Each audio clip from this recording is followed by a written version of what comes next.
Welcome to Rail Families United. I decided to call this video "It's Just a Matter of Time" in order to show rail families how they can so easily be lied to in something as simple as a timestamp. And so, welcome to the video, and again, you're sure not to be bored. Okay, this is a snippet from a Railway Transportation Safety Board report number R17D0123, page 7. And I just wanted to show you how the left column here shows a timestamp. And this is information for an event recorder, which is basically in the locomotive, and every move that that locomotive makes, whether or not it goes forward, goes backward, whatever, there's timestamps on the event recorder that record all that information, and it's recorded down to the second. So there's not a lot of need to estimate times when it comes to actual movements of a locomotive, because the actual movement is provided via a very accurate timestamp on the equipment which is found in the locomotive itself. So if you look at the note here, it says events that could not be verified with respect to time and or exact circumstances are identified as approximate or approximate based on available information. So let's say that if there's radio communications with the RTC and whatever, those absolutely would also have a timestamp. But if a worker is just walking around a site where they're performing tasks and there's a lack of communication and the locomotive's not moving, whatever, those are the types of timestamps that need to be approximated.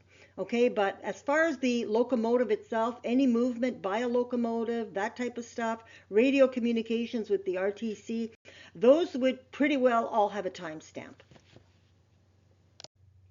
Okay, so this page is from the actual railway investigation report by the Transportation Board into matters pertaining to the death of conductor trainee Jason Clooney.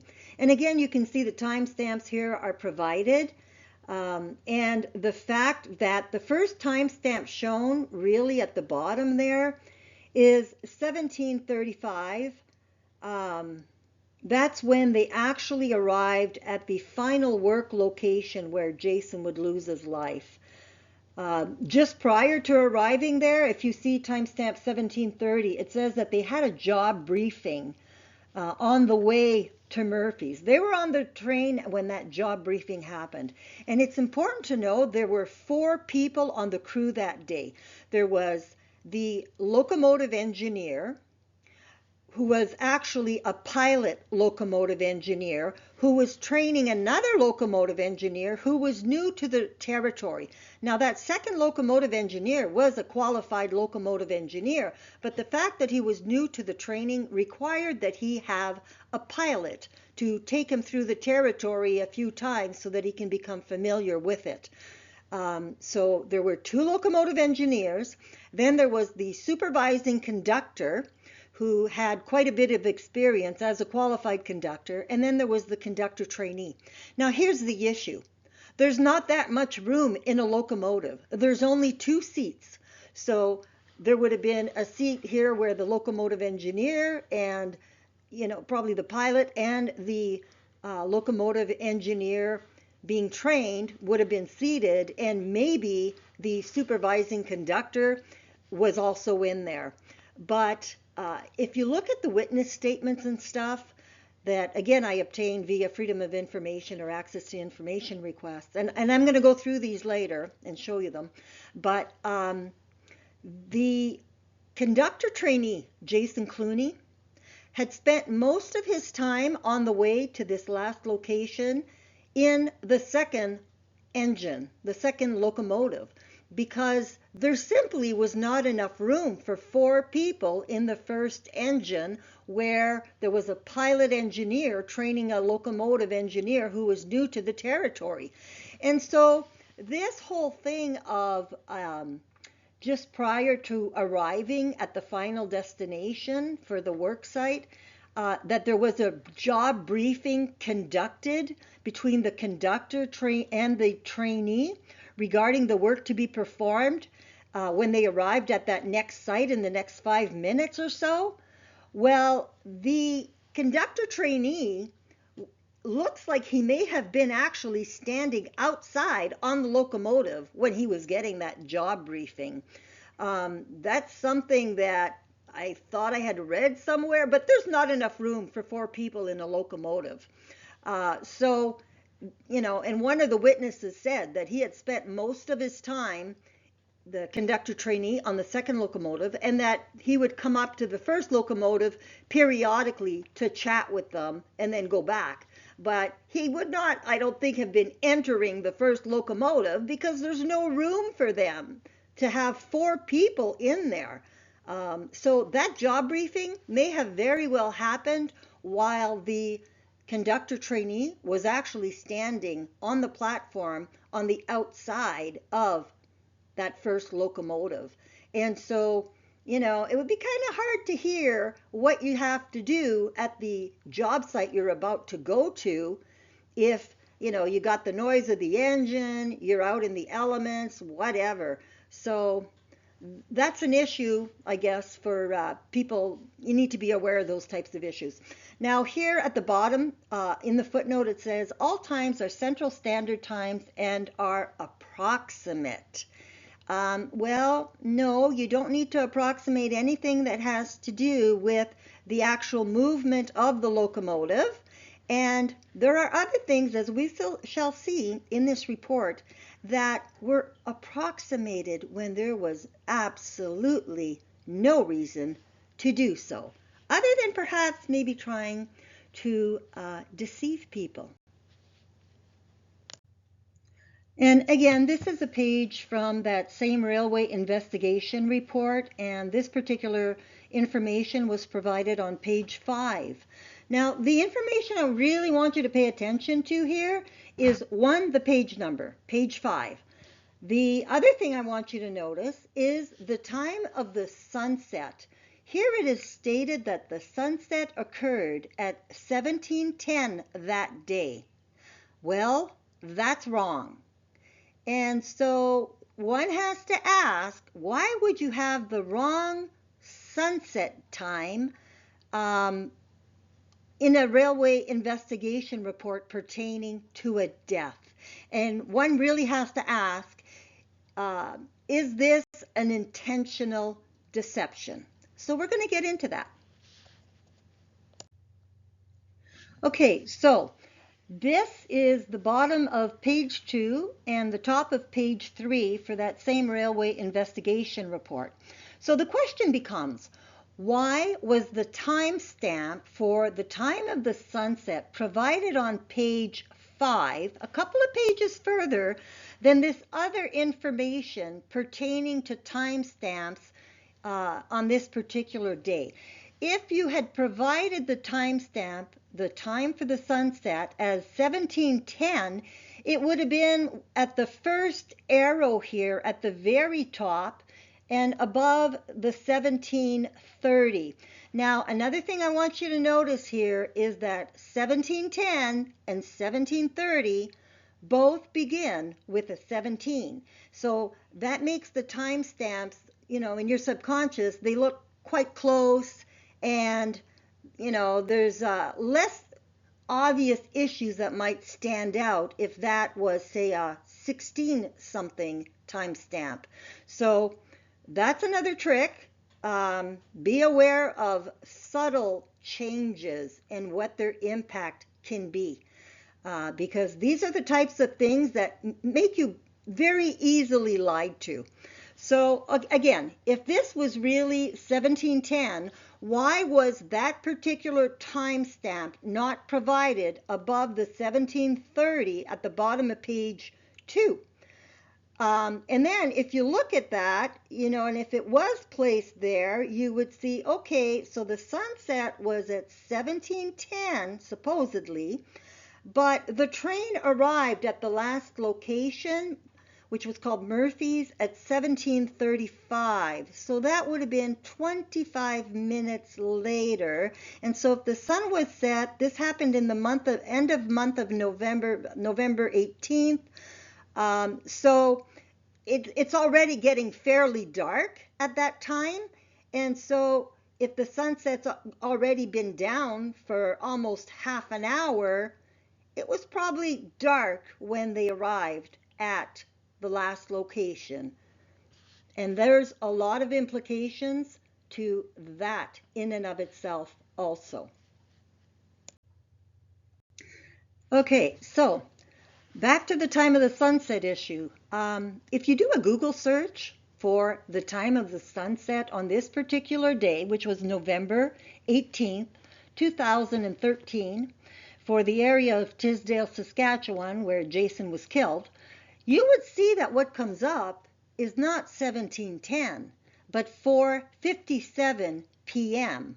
or 16:57 p.m. So that's another 13 minutes of time that just magically disappears in this report when we're given the time of the sunset.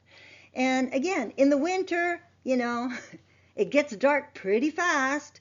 And so why would you estimate a known fact in a death investigation report? There's absolutely no reason to do this.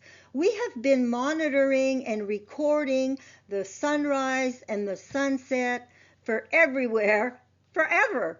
So, and you can easily get this information online.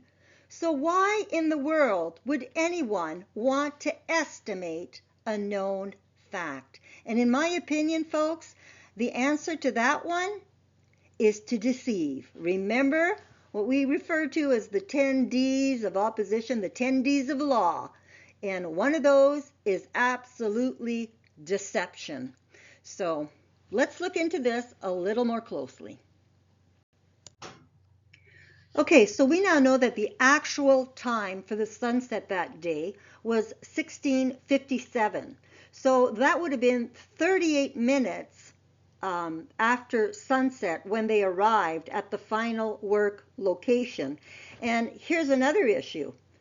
That's what we're told based on the 1735.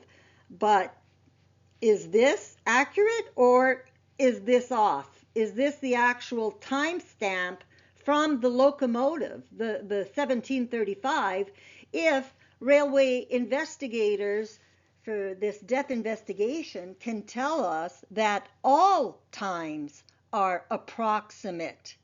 So they don't even have to give us, technically, based on that footnote, the actual time that they arrived at the Murphy's location. It could have been even later than this. You can easily move the entire timeline like an accordion when you have a footnote that states all times are Central Standard Time and are approximate. And again, folks, the arrival time when that train would have stopped at that work location, that would have been recorded by the locomotive. There is zero reason to estimate that time. So that should be an exact time. Is that what it was? We have no way of knowing because we don't have access to the actual event recorder. But that time could have been later. But we know for a fact that there was at least, 38 minutes between the time of the sunset and the time they supposedly arrived. Could have been later than that. But again, so the sunset was down and it was likely dark by the time they arrived at the final work location. We're now going to get into the implications of all that. So why is the time of the sunset so critical? Well, it's because of what the law states and how the violation of that law could be seen as an even greater violation when the time of the sunset is also considered in that blatant violation of the law. The law in question is known as SOR 87-150, Section 5. And it's a law known as the Railway Employee Qualification Standards Regulation. SOR stands for Statutory Orders and Regulations. 87 is the year that this regulation went into effect, and 150 was probably the number, just the number of that regulation that year. So what does SOR 87-150 Section 5 state? And again, folks, although this is a Canadian law, Canada, a lot of times you will see that Canada's laws are pretty well based on US laws, and they almost copy. I won't say they actually do a word for word copy, but a lot of their laws seem to be based on what laws are in the US. For example, in the States, when they passed the Patriot Act after 9/11, well, magically, even though there was no 9/11 in Canada, Canada also has a Patriot Act. And so it's the same thing with rail laws. They pretty well agree. There's a Railway Safety Act in Canada, and there's the same type of act in the US. So when it comes to trainees, the laws are probably pretty well the same too. So let's look at what this Railway Employee Qualification Standards Regulation states. And this is the regulation that has to do with the training of frontline rail workers. It's a very short law. It's only like 6 pages long, but it's a very critical law. So Section 5 states, no railway company shall permit any employee to work as a locomotive engineer, a transfer hostler, a conductor, or yard foreman, unless that employee, A, has qualified for that occupational category in accordance with Section 14, which is a little appendix which shows the 9 categories that they have to be trained in. And then B, in the case of a locomotive engineer or transfer hostler, has received a passing mark for on-the-job training in that occupational category. Now, what's very interesting there is, does that mean that, say, a conductor doesn't have to receive a passing mark for the on-the-job training in that occupational category? Is that how rail carriers are allowed to have, say, managers at the controls when these people don't pass on the job training? They don't, in some cases, as we'll see, they don't even have to pass the tests, the written tests. So kind of a big issue there. But what we're looking at here, the main issue here is that if you're a conductor trainee, you are not allowed to work as a conductor unless you have qualified. That means you've taken all of your classroom training, and you've taken all of your field training, and you've passed your tests. You've completed all the training in that area, and somebody signed off and gave you that field test that you were qualified, because they have that actual test that is supposed to happen in the field when a supervising conductor will examine your work, see what you're doing, and say, okay, does this guy pass as a conductor or not? And that is called has qualified. It's not is qualified, he has qualified, meaning that he's passed those milestones. To say that somebody is qualified is much more subjective, as to whether or not I think you're qualified or not. If somebody is qualified, that's more subjective. And I may consider you qualified in something, but somebody else may not. But to say that he has qualified means he's gone through all the training and the field in class and in the field, and has passed that final qualification test. So if a person has not passed that final qualification test, they're not considered qualified. And by definition, a conductor trainee is not qualified. They haven't passed that final test. Now, we're going to get into an issue here because I knew somebody who worked and was a conductor trainee again around the same time as Jason Clooney. And the word in the field was among the conductor trainees that Jason was potentially being qualified the day he was killed. In other words, that he was passing that final test the day he was killed. Now, even though I requested all of the information I could get tied to Jason's death, when it came to the supervising conductor's witness statement, the last 5 pages were withheld. Is that because that's where we were told that Jason was being qualified that day when he was killed? And how could he be qualified or be in the field getting qualified, working in the dark, alone, about what, half a mile to 2/3 of a mile from his supervising conductor, who had no way of seeing what he was doing when he flipped a switch the wrong way, making a train back onto him as he installed a derail with his back to an oncoming movement in the dark, with nobody there to look out for this trainee who was working alone in violation of this regulation. And a regulation is enforceable in court. Rules, guidelines, not so much. Acts and regulations are absolutely enforceable in court.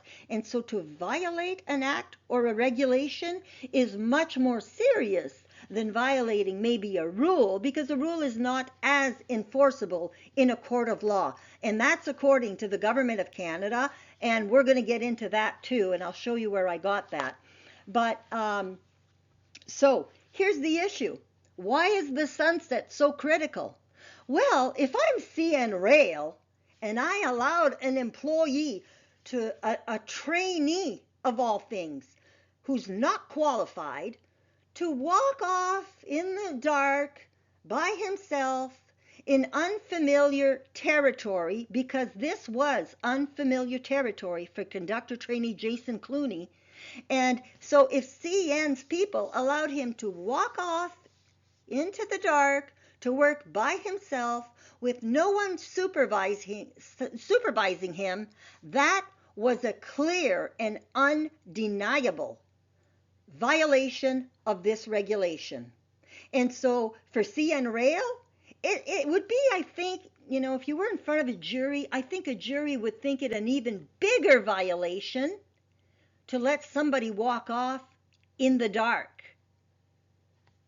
So there was no hope of, a supervising conductor even seeing him from far and, having a radio maybe saying, oh no, you flipped it the wrong way or whatever. There was no hope for this conductor trainee since he had nobody double checking his work, when it was also stated that he had problems working alone and without supervision and working independently. That was in his evaluations.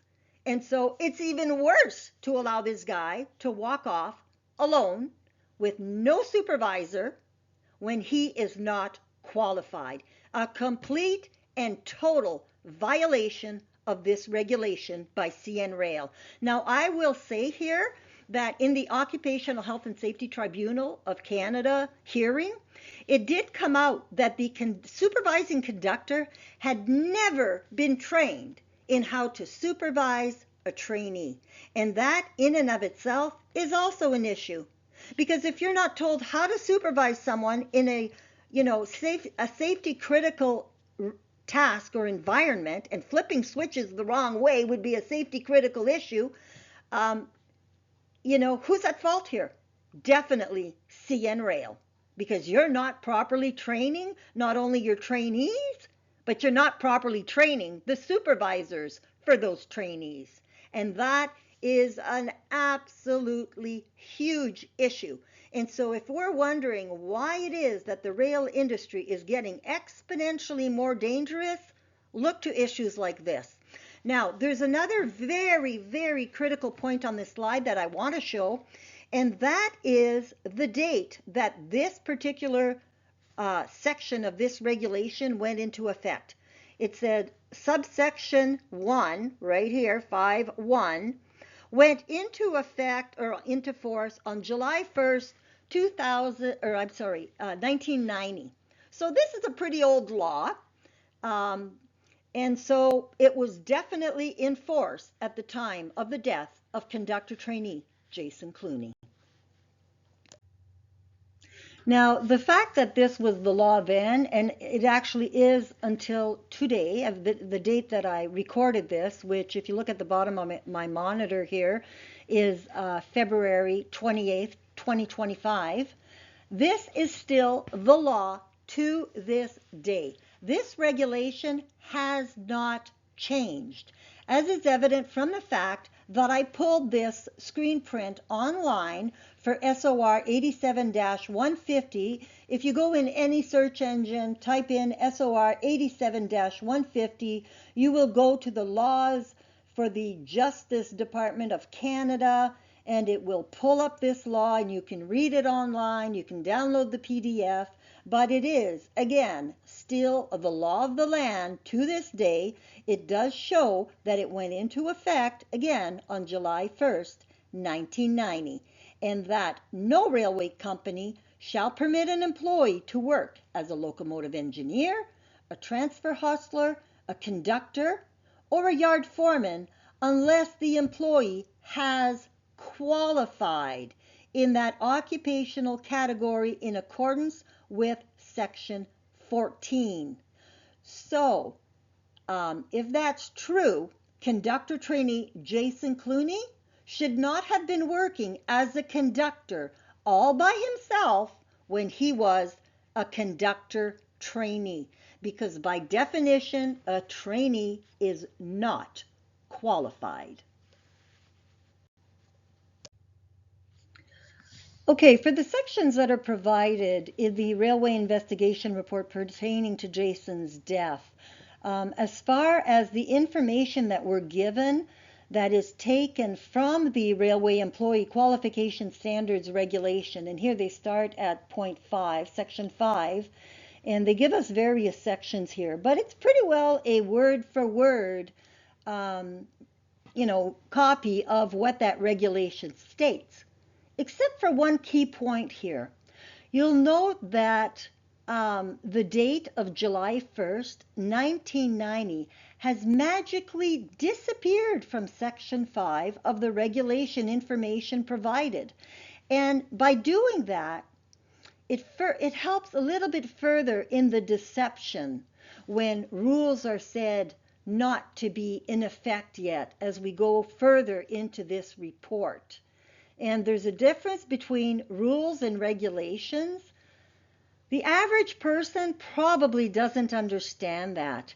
And lawyers, investigators, people who write these reports, and I would think, it takes years for these reports often to come out, especially now. But people who write these reports, there's no name tied to these reports. They are just Transportation Safety Board investigation report number so-and-so. We're not given the names of the people who wrote these reports. And I would pretty well be of the opinion that these reports are written and reviewed by lawyers because the lies are just too good in them, and they have to be very well orchestrated and coordinated for everything to look so good, because it literally takes years to pull these lies apart. But because most people don't know what to look for. But once you start to know what to look for, it's a lot harder, and it's going to be a lot harder for rail families to be lied to, because there's going to be a lot more eyes looking in the future at issues like this. But again, why did the date of July 1st, 1990 get removed when it comes to Section 5 of the SOR 87-150 regulation? Good question. Let's see if we can get an answer to that. Okay, before we get into the reason I think that the date of July 1st, 1990 was removed from the Transportation Safety Board report pertaining to the death of conductor trainee Jason Clooney, I just wanted to point out here, if you look at the large red arrow on the left column, you can see there's three little dots in between brackets, and you see that also below the red box there on that same sheet, below 0.9, you see three little dots. That indicates that there's a section of the law that has been removed. Now, where we don't see that is where point 2, pertaining to that date of July 1st, 1990, under section 5, point 2 has been removed, where you can see the little green arrow there on the left column. You can see that there's not three little dots to indicate to the reader that that critical date has been removed from the basically word for word copy of the actual law. So that is not something that is just an oversight, in my opinion. That is something that, just like the sunset time, is something that was done, in my opinion, intentionally. You don't just guess a date, a time of, the sunset was at 1710 when it really wasn't.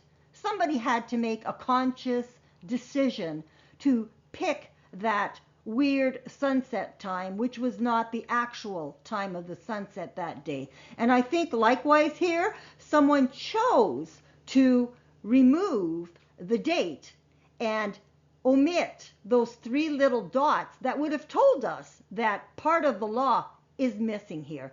These people work with this law on a daily basis at the Transportation Safety Board. They are constantly doing reports pertaining to injuries or deaths of rail workers, or other incidents that may not involve an injury or a death, may just be a derailment. So these reports are worked on all the time. And so when something is removed from a section, I think there's a reason for that. Okay, before we get into the reason that I think that date is removed, and I'll give you a hint, it has to do with brainwashing the reader. That's when you look at the transitions and how they're done, going from a date, from a subject to another, etc. in these reports. I'm going to show you how the brainwashing happens, but there's several pages of this report that are part of that brainwashing, and I would say it's from page 8 to 12 for this particular issue, and so that's going to require a separate video all on its own as far as how the brainwashing was done in this particular subject matter. But before we move on from this particular slide, the other point I wanted to bring to your attention here is not just that the date of July 1st, 1990 has disappeared in the Transportation Safety Board report, but also if you look at all the little red arrows in that left column. Okay, so the first paragraph, section 5, includes a conductor.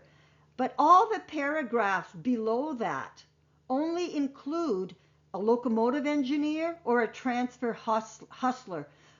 I'm not sure how they say that. But anyway, so and then when we get down to point 9, the box on the left is exactly the same as the box on the far right here, where what the law says. And if you look at that, that box also does not include in the law the conductor. It's only for the locomotive engineer and the transfer hostler. So I'll show you why I think that point is also important. But again, for the purpose of this slide, I think there's a lot of brainwashing going on. It's going to require a lot deep, a deep dig into that. So I'm going to do that in a separate video because it's all too precious to show people how this is done. And you don't even realize that they're doing this to you because it's just so smooth with the transitions and everything. But I've studied technical writing. I worked with lawyers. And so this stuff I can pick out. But we're going to go on. And, you're not going to like what you see, but we will go on here. Okay, so the point here is that if you put Section 5 and Section 9 together, you see something very odd here, because that would mean that per Section 5, a conductor trainee cannot work alone, unsupervised. And also that per Section 9, a conductor trainee who is specifically excluded from the list of those who can work under a supervisor in the field, well, that conductor trainee cannot work under a supervisor in the field per Section 9 because he's excluded from the list of employees who can. So if a conductor trainee cannot work alone and he or she cannot work with a supervising conductor, this law is basically saying that a conductor trainee should be nowhere to be found in the field, either with or without a supervisor. Who is writing these laws? You know, I've studied business writing, technical writing, all the way to the master's level, and this stuff just jumps out at me because this is a clear contradiction in the law. A conductor trainee can't work in the field alone, and he can't work in the field supervised per Section 9. Absolutely ridiculous. But I'll tell you something. If you're a supervising conductor being asked to always take a trainee under your wing because it's the revolving door of trainees and you're getting kind of tired of it, this would be the perfect argument for saying, I'm not taking any trainees anymore because really by law, they're not allowed in the field.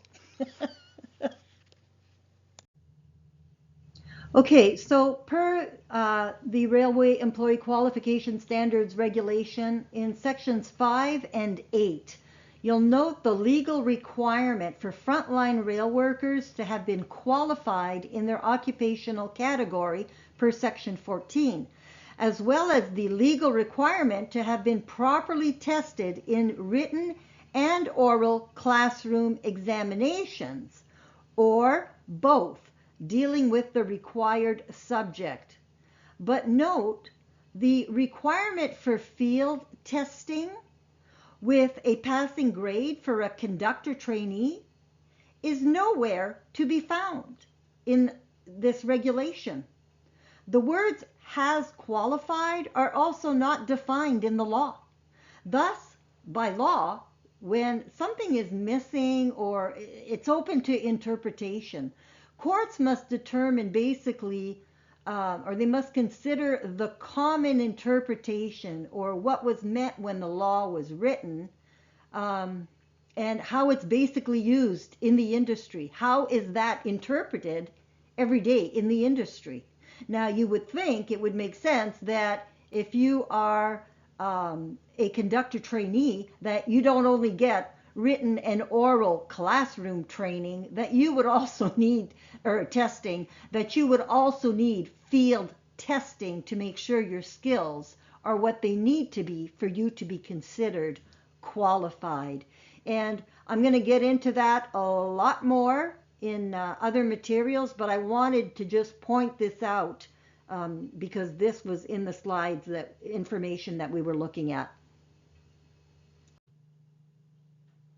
So when you're considering all of these issues, that's when you start to see that the time of the sunset is so critical because of what the law states and how the violation of the law may be seen as even greater when the time of the sunset is also considered in view of Section 5 of this law. Because to allow somebody to walk off in the dark when they're not a qualified conductor, with zero supervision, zero oversight as to what's being done, that is, I think, in the mind of many, criminal negligence. But again, there's a reason the July 1st, 1990 date is omitted in the investigation report as far as the effective date of Section 5 of this regulation. And when you look at how the report is written, and you get to this whole section here on page 10 and these proposed new minimum rules. These proposed rules were proposed and written up about 5 years before Jason Clooney was killed. And so you have to ask yourself, why are they even including this in the report? Because these rules were not in effect. A regulation, which is a higher authority, was in effect. The rules were not. These proposed rules were not. So why in the world would they have been included? Why would you even have this section in this death investigation report? They're non-existent. They're not in effect. Why bring them in?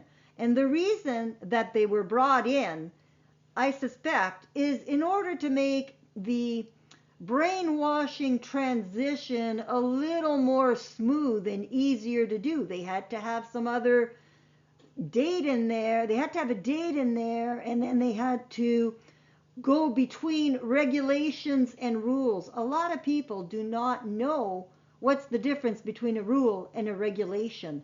And so those who write these reports can use that to their advantage as they, make their transitions back and forth from one to the other, almost making it look like they're one and the same. We're talking about rules, then we're talking about regulations, then we're back to talking about rules, whatever.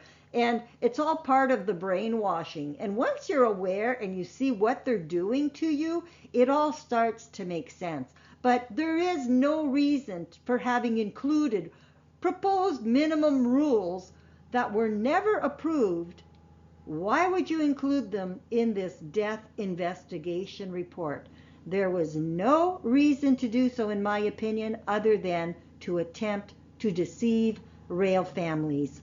And if you look at the new proposed rules, these resulted from a railway investigation into an incident at Mac Yard in 2007 outside of Toronto, where it became abundantly clear that conductor trainees were being what I would call fake qualified. Or rail workers, not just conductor trainees, rail workers that were supposedly qualified were being fake qualified and did not have the qualifications they were supposed to have according to the regulations. Another way to fool people and to brainwash them is how you title things. So the name here of the actual regulation, SOR 87-150, is the Railway Employee Qualification Standards Regulation. Whereas this new proposed minimum rules, which is a rule, was called Rules Respecting Minimum Qualification Standards for Railway Employees. So they use the same words, jumble them around, and that's another way to fool the brain and to cause confusion. And is it this one? Is it this other one? How are they the same? It's just another way to do brainwashing. Another thing that you need to be aware of is the use of the words in titles, how they're switched around, and so they're made to look the same when really they're not. But again, you have the whole conversation here of what would have been the purpose of discussing rules that aren't even, in force at all. They were never accepted as far as being enforced because the old regulation was never repealed. So why would you even be discussing these rules in this death investigation report, if not to deceive?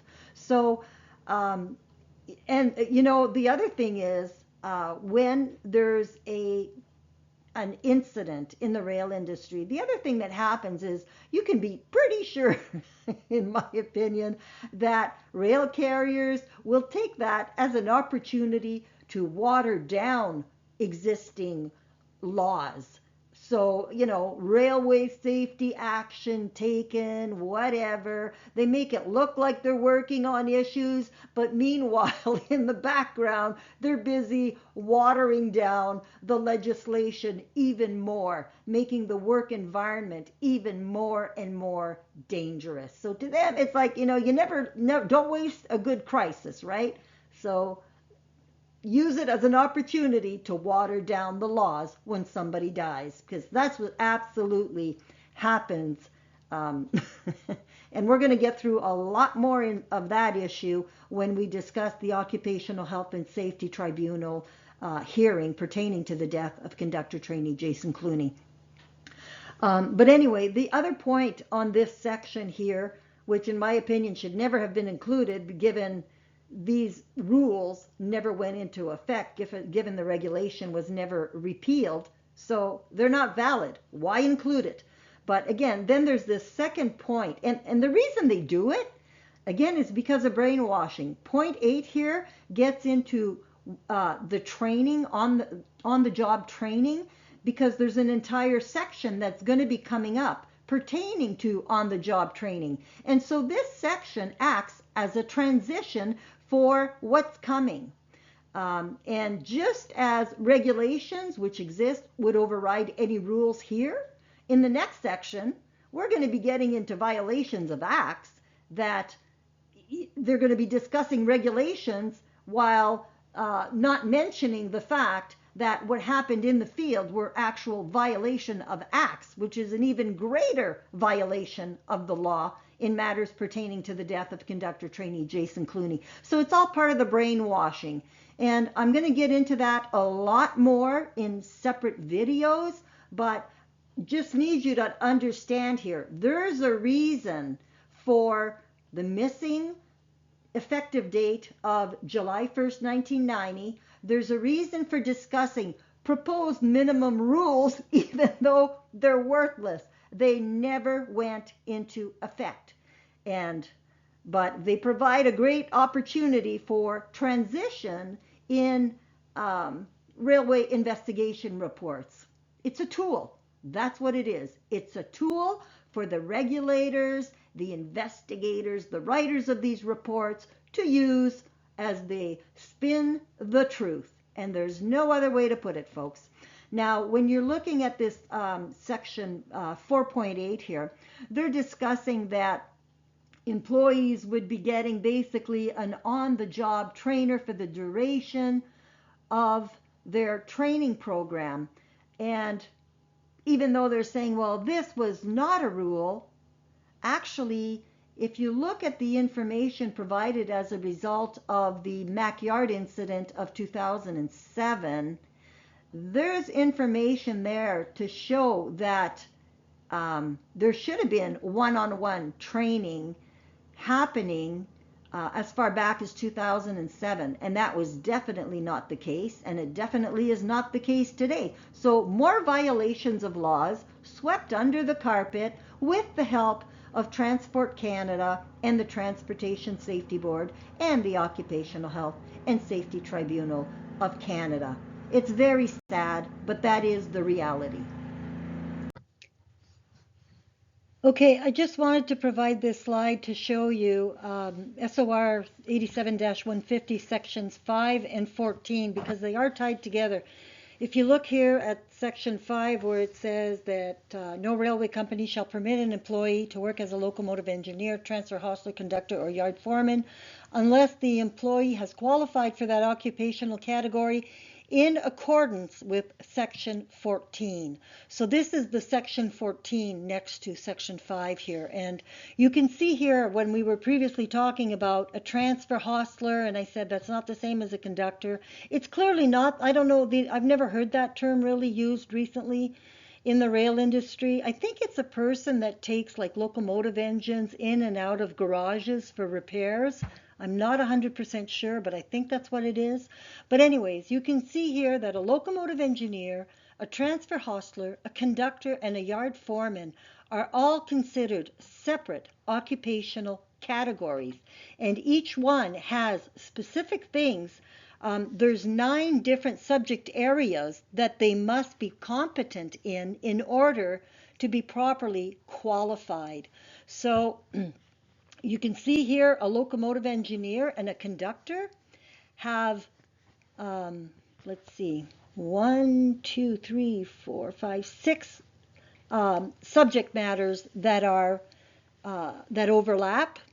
And so the issue with that, folks, is that if you're fake qualified as a conductor, when you go to locomotive engineer training, You don't start all your training from scratch. You just go for those extra occupational category subject matters that you now need to be trained on, like locomotive operation, because that would be specific to the locomotive engineer. And same with train handling, that would be under the locomotive engineer, not the conductor. So when you're fake qualified as a conductor, the argument could absolutely be made in court that you're likely also fake qualified as a locomotive engineer. And so the implications of all this, folks, are absolutely huge. And we're going to get into more of this, but that is one point I absolutely wanted to point out as it pertains to Schedule 14 and Section 5 for SOR 87-150 that pertains to the Railway Employee Qualification Standards Regulation. And again, that is a regulation, not rules, enforceable in court. The other thing I want to point out on this slide is something called the Regulations number 0-8 Uniform Code of Operating Rules. Now, SOR 87-150, as I've told you, is the existing regulation to this day when it comes to the training of frontline rail workers. Well, within that regulation is, and you can see here, right here at the top of the schedule, it says this is Railway Employee Qualification Standards Regulations. That is clearly in the title for Schedule 14. So remember when I was saying, if there's a higher authority and something that's lower is like a rule is trying to come into effect and replace a regulation, the regulation must first be repealed before the new rules can go into effect. Now, we're going to go into this a lot more, but I do want to bring this up because, again, I like to show violations of the law within the rail carriers, and this is the law. But here's the problem. Rail workers are not being trained on the subject of Regulations number 0-8 Uniform Code of Operating Rule. And again, there's that key word, regulations. Regulations override rules. Well, in today's environment, folks, this subject number 1 has been replaced by something called the Canadian Rail Operating Rules, or short acronym is CROR. So the Canadian Rail Operating Rules are rules. They're not regulations. But the problem is, in order for those rules to come into effect and be legally binding, the regulation which they replace must first be repealed. And it very much appears like that the regulation mentioned in Schedule 14 was never repealed. I could find nothing on that. The Government of Canada, when I made an access to information request asking to see when that was repealed, they couldn't find me anything. It almost looks like this is a very outdated document that dated back, I believe, to 1962 or something like that. But it's very outdated. So yeah, it needed to be updated maybe by rules. But here's the problem. What if there's definitions in the regulation which has yet to be repealed, which is the subject matter of point 1 here, and the definitions in the regulation contradict the current definitions in the rules? Well, technically by law, the regulation definitions should override. That becomes very important as the rail industry keeps trying to redefine certain key terms. For example, a transfer or a yard. And we're going to get into all of those issues, but these are huge legal issues. And like I said, because things were not done properly and because Transport Canada has turned a blind eye to so much, there's a lot of laws that are being violated. And by laws, I mean regulations, not rules. Regulations and acts. And we're going to get into a lot of that. That's what this entire YouTube channel and my website, railfamiliesunited.com, are all going to be about. So to any fact checkers out there, you're going to find that my facts are fantastic because I am what I would call a documentation queen. And when I'm using laws and actual accident reports, tell me where I'm wrong. Tell me where I am wrong in what I have uncovered.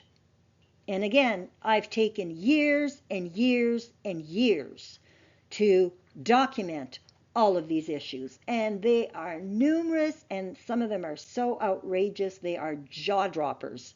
So, one other very, very key thing on this Schedule 14. In the rail industry, you have something called belt packs. Belt packs are like remote control. They're little packs that they are used for remote control locomotive operations. So you're using a remote control function to move an engine in a yard, to put trains together, whatever. There are many, many belt pack accidents in the rail industry. And so you will notice here, there's something else that's very much missing in this schedule and hence in training programs for frontline rail workers.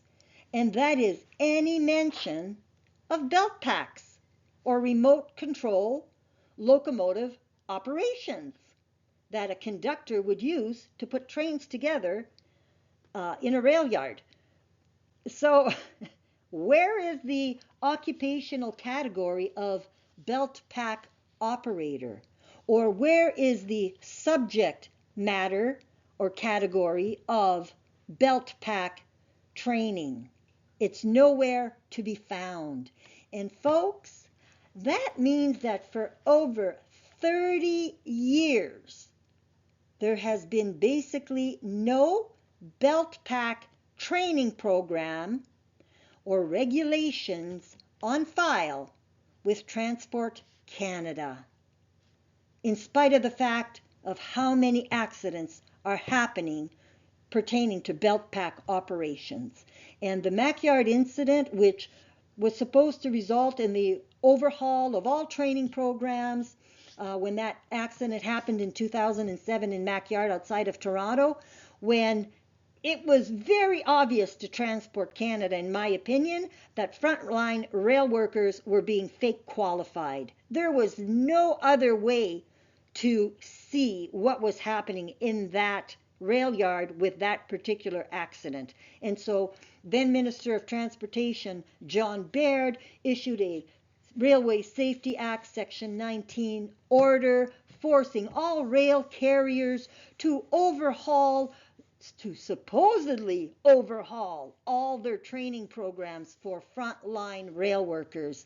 Well, it turns out, folks, in my opinion, that was nothing but a complete and total fraud on the people of Canada, on rail families, on rail investors, etc. And John Baird, who issued that Section 19 order under the Railway Safety Act, no surprise to me, he would then go on to be a board member at CP Rail, which now has merged with Kansas City Southern. So they've got rail lines from Canada down into the US and all the way down to the Panama Canal, because Kansas City Southern owned, I believe, 50% of the Panama Canal rail traffic. And so John Baird, in my opinion, again, just my opinion, you're free to form your own opinions on these issues, issues this Section 19 order supposedly to overhaul rail programs, and it has never been done. They've never overhauled these programs, this regulation, and the regulation within a regulation, regulation number O-8, Uniform Code of Operating Rules, which is point number 1 in Schedule 14. People are not being trained on this subject matter, even though that is what the regulation states they are being trained on. It's an outdated document, but the key is that those definitions in that document were never repealed, and the implications of that when it comes to rail worker safety are simply huge.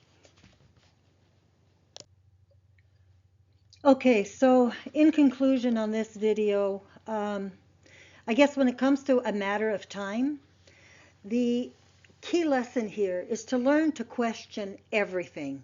Because if you assume the experts know everything, they're telling you the truth, whatever, you're not going to find out how much you're being lied to. And the goal of this channel is really to help rail families understand just how they are being lied to so that they can identify those lies and overcome them.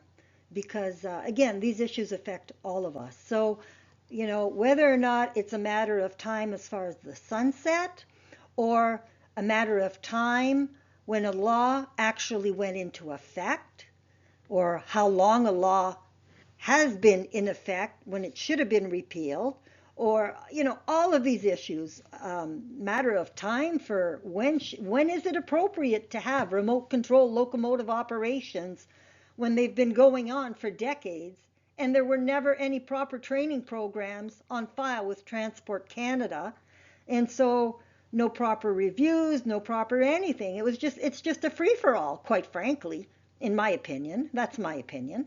But again, rail families learn to question everything. And when you start to approach things and think, where are the lies? Question even the sunset, the time of the sunset. Um, when you basically think, okay, well, maybe everything I'm being told is a lie, you're much more easily going to be able to identify the lies. If you come to it naively and you think, well, they're the experts, they know it all, what could I could possibly, unravel? Believe me, once you start to understand the issues, you can find them a lot more easily. So again, that's how we're going to end for today. Again, told you, you're not going to be bored on this channel. So like, share, subscribe, get this information out to as many people as you can, because our industries, our economies are run by the rail sector, and it has gotten exponentially more dangerous for folks. And that means the general public as well, as we have more and more toxic derailments. So this is an issue really for everyone. So get it out to everyone. Get people listening to these issues so that they too can force change in the rail industry. Our rail workers are in desperate need of help in having their issues addressed. Their jobs are on the line every single day. They are threatened every day with job losses and demerits and whatever. And we're going to get into those issues too because they're huge. So again, help the rail workers, help force change in the industry. For rail workers, for all rail families, for, our little ones, because a derailment can affect so many communities, polluting the water, whatever. These are issues everyone needs to get on board with and help force change. So I'll see you on the next one. Have a great day.